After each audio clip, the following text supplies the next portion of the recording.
A thread by Carlos Osuita. Yes, leftist cities have become Liberia during its last civil war. Response to a Tim Pool video, BLM leftists are extorting small businesses.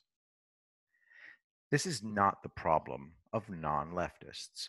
Donald Trump is mitigating to a certain extent, secretly, but it has to play out.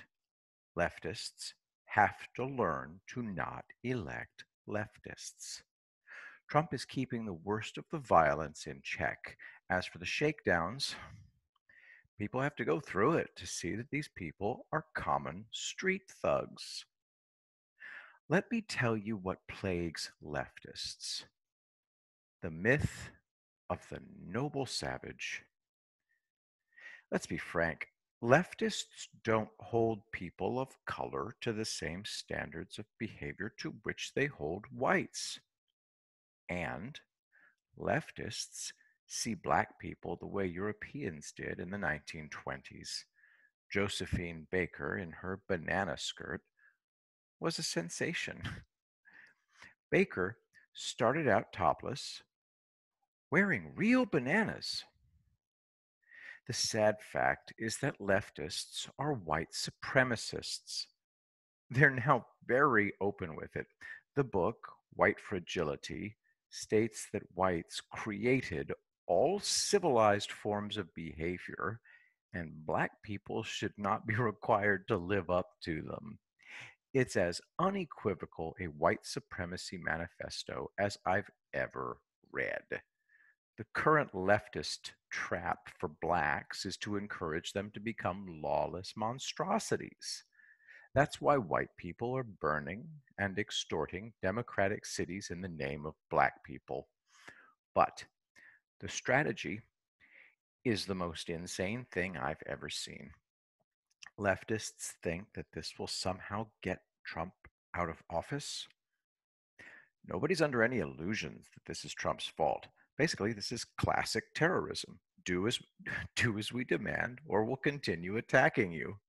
Well, this impacts only Democrats, the very people whose votes the Democrats need in order to win.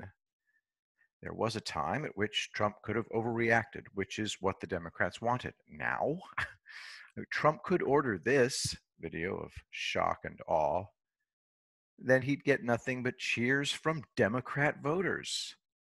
People have been electing crazier and crazier people. Sure, there's a hell of a lot of collateral damage, but a culture war is a war. You don't fight with suicidally restrictive rules of engagement. Democrats always broke the rules, so Trump just gave them the go ahead. My guess is that Democrats always counted on Republicans to save the day. No way did Pelosi want the utter catastrophe of 2018 to 2020, but she was pressured into it. And now she owns it.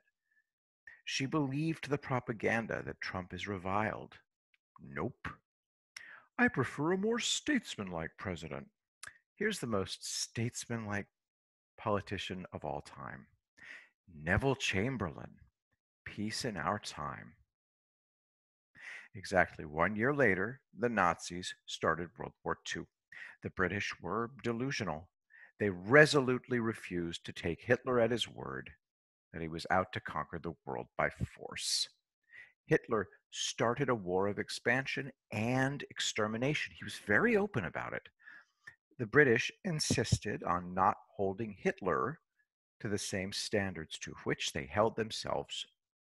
We'll never know how many tens of millions died as a result. Nobody dared to stop Hitler.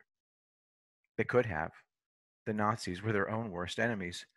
If the Nazis had allowed their troops the independence of the Imperial German Army, World War II would have been much harder.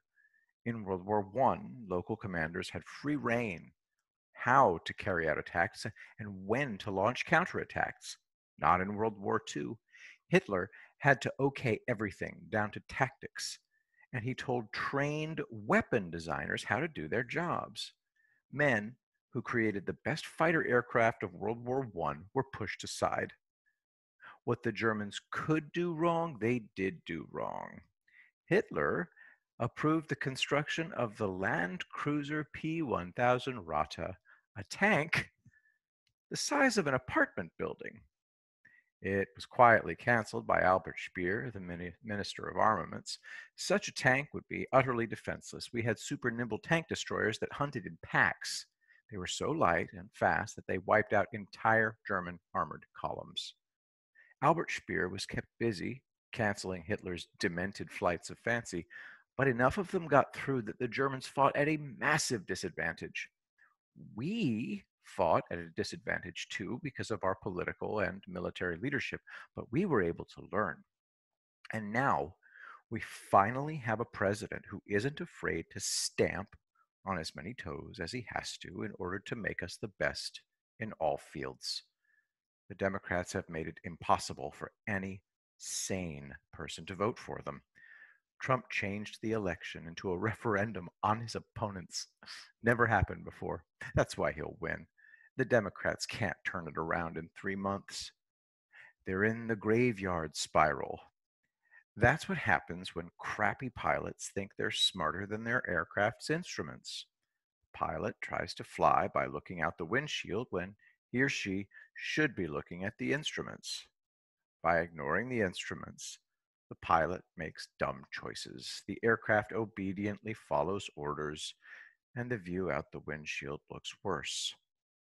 The pilot keeps trying to force reality into conforming to that subjective view out the windshield, and as a result, enters the graveyard spiral from which there's no recovery. That's the fate of the Democrats. Reality is indifferent to subjective views, to intersectionality. Trump operates within the boundaries of reality, and that's why he'll win hugely.